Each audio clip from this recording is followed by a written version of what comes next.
I was thinking about her. 6 of 6 from 3, 22. His career high is 25. What? Come on!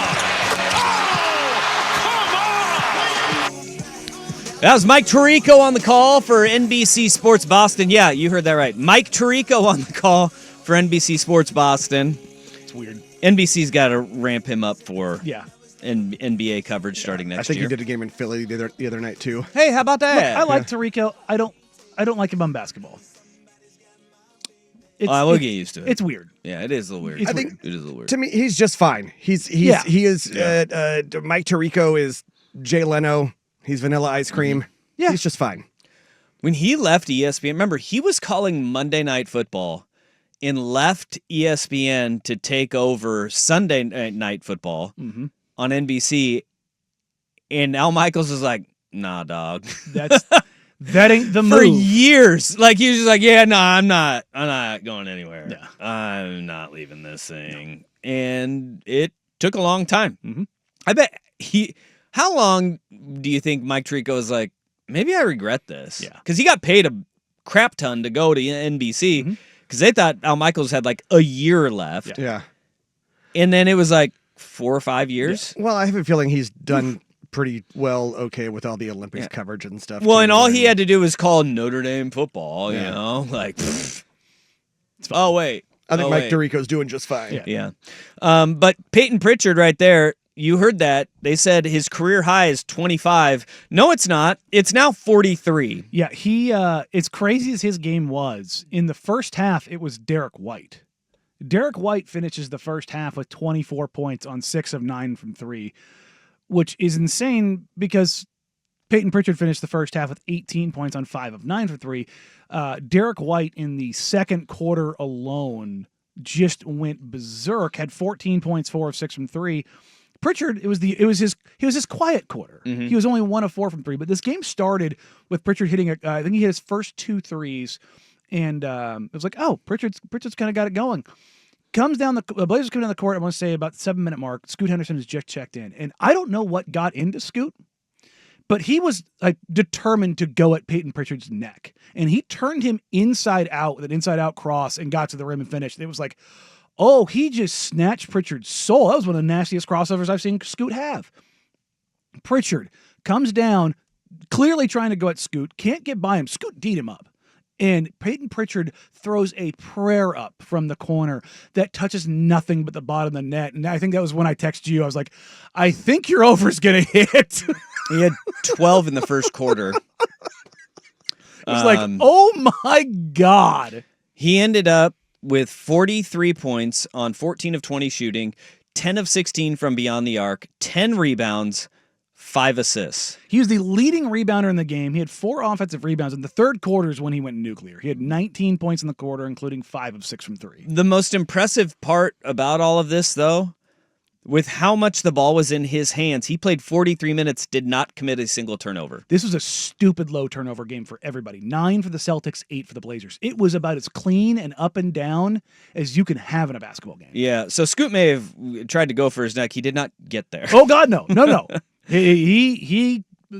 Pritchard, you could tell Pritchard took it as Scoot intended. Yeah. It was very much a, I'm going to go at you situation. You're going to go at me. And it was fun. I think Pritchard's one of those guys that loves that stuff. Yeah. He loves that stuff. He's got a little dog in him, yeah. man. And look, Shaedon Sharpe tried to drive on him a couple times. He tried to drive on Pritchard to close out the first half. And Pritchard stonewalled him.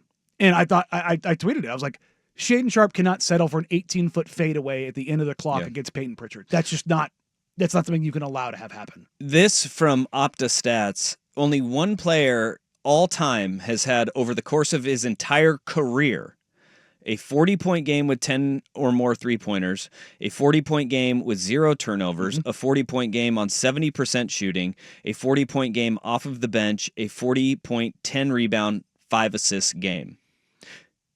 It's Payton Pritchard, and he did it all in one day. He's the only player to ever have 40, 10, and 5 off the bench. That is five statistical markers that no player in NBA history has ever done, whether it's a single game or over their career.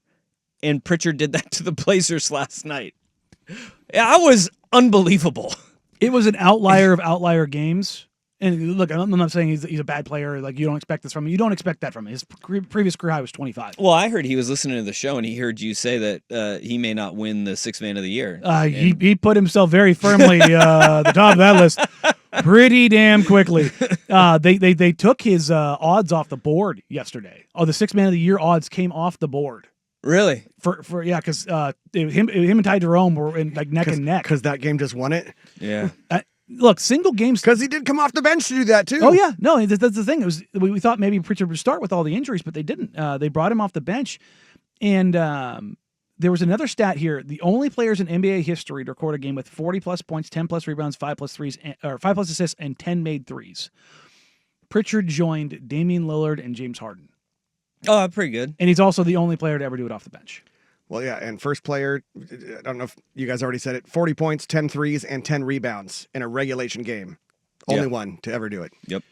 He was the leading rebounder in this game. Yeah. That's the insane, like... Take that, Donovan Clingan. A 6-foot guy was the leading rebounder in this game. And you can talk about, they took all these threes. He had 4 offensive rebounds, like, in the paint. And I was like, yo, hey, that can't happen. No, the smallest guy on the floor cannot be the guy coming up with that loose ball. Yeah, that was pretty impressive by Derek White and Payton Pritchard. The first pair of Celtics teammates to ever both have 40 points in a game. Not Bird and McHale, not the Jays, not Paul Pierce and Antoine Walker, not Paul Pierce and Kevin Garnett or Ray Allen. No. All of those Celtics legends, none of them have ever had two teammates score 40 or more. That is nuts. Guzzi and Russell? No, nobody. No, nobody. Damn. Yeah, pretty impressive. That was a performance for the ages. And look, it just felt like it was one of those nights that middle of a long road trip for the Blazers. You ain't gonna bring the A game every night, and it was almost like they had a sigh of relief that you were facing a Celtics team without Jason Tatum, without Kristaps Porzingis, without Drew Holiday, all of the injuries, and they were like, oh boy, nope. White and the White ended up coming out playing. Yeah, no, I mean, the Blazers shot 50% from the field, 40% from three, hit 16 threes. It was crazy. It's absolutely. I'm sorry, you just killed me with that one. No, it was the Whites. It was crazy. And look, we have a texture. Look, Scoot not great at the end of the game. It's fine.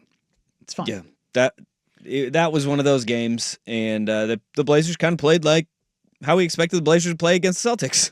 Look, just not Derek White and Payton Pritchard doing it to him. On probably 95 out of 100 nights, the Blazers' performance wins the game. Yeah. They didn't play bad. No, they Derek were just White unconscious. and Payton Pritchard just went. You're talking about a Celtics team that has some of the most storied history in the history of the game, and you had a game from two guys that has never been done in their franchise's history. Yeah. The Blazers shot 50% from the floor and 40% from three and lost by 10. Yeah.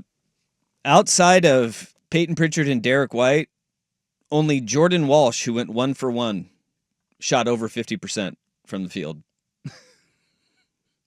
Yeah, I mean, Sam Hauser was 2 for 9. Cornette was 1 for 4. Mm-hmm. Jaylen Brown was 7 of 23. 28 or 46 between those two guys. It was pretty good. It's bonkers. It was pretty good. All right. Good on you. Good on you, Payton Pritchard. Showing the hometown team. I'm sure that played into it. Does. Of course it does. It's good. Yeah. Good. It was pretty sweet.